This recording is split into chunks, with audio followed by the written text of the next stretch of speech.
செல்வ பெருந்தகை கலைஞர் நினைவிடத்துக்கு போனதுனாலதான் பிரவீன் சக்கரவர்த்திக்கு ராஜ்சபா கிடைச்சிருக்கு. நீ நேர்மையானவன் நாணயமானவன் இருந்தான்னா உனக்கு என்னைக்கு ராஜ்சபாவை விஜய் வந்து டிக்ளேர் பண்ணாரு?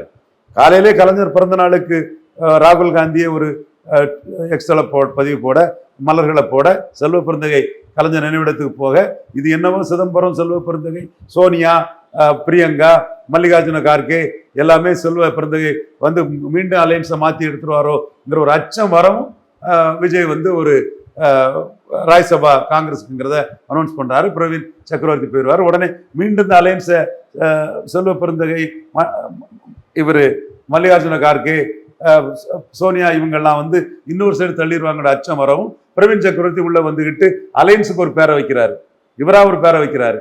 அது எப்படி வைக்க முடியும்னு மற்றவங்க கொஸ்டினை பண்றாங்க.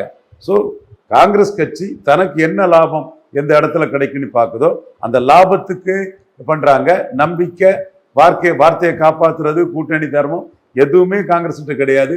நன்றி உணர்வோட 2 சிபிஎம் எம்எல்ஏ, விடுதலை சிறுத்தைகள் எம்எல்ஏ, சிபிஐ எம்எல்ஏ, முஸ்லீம் லீக் எம்எல்ஏ எல்லாம் போய் இந்த 8 பேரும் வந்து ஸ்டாலினை பார்த்து நன்றி தெரிவிச்சுட்டு வந்தாங்க. சௌபாக்யா ஹோம் அண்ட் கிச்சன் அப்ளையன்சஸ்.